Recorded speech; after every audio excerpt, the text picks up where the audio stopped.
வணக்கம். வாங்க இன்றைக்கி வீடியோவில் பாசிப்பருப்பு குருமா வாங்க எப்படி செய்யலான்னு பார்க்கலாம். ரொம்ப டேஸ்ட்டாக இருக்குங்க.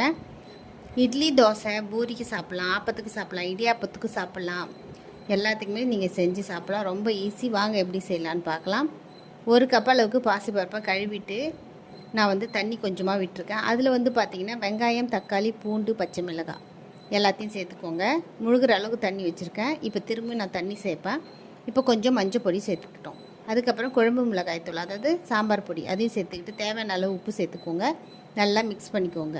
மிக்ஸ் பண்ணிவிட்டு தண்ணி நம்ம சேர்க்கணும். இந்த கப்பால் ஒரு கப்பு பாசிப்பருப்பு சேர்த்துருக்கேன். தண்ணி இந்த இந்த இந்த டம்ளர், அதாவது ஒரு 3 கப் அளவுக்கு வரும் தண்ணி, அதை சேர்த்துக்குங்க.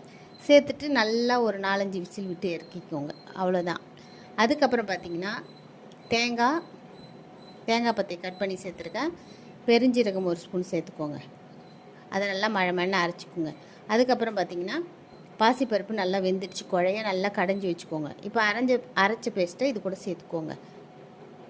தேவைப்பட்டால் உப்பு நீங்கள் செக் பண்ணி பார்த்துக்குங்க. காரம் வேணாலும் நீங்கள் இந்த டைமில் சேர்த்துக்கலாம். சேர்த்து ஒரு 2-3 நிமிஷம் நல்லா கொதிக்க விட்டுக்கோங்க. கடைசியாக கொஞ்சம் கரம் மசாலா சேர்த்து இப்போ அடுப்பில் ஏற்றிட்டு நல்லா கொதிக்க வைங்க. ஒரு 2 நிமிஷம் கொதிச்சா போதும். பச்சை வாசனை போகணும். இதுக்கு ஒரு தாளிப்பு கொடுத்துக்கலாம்.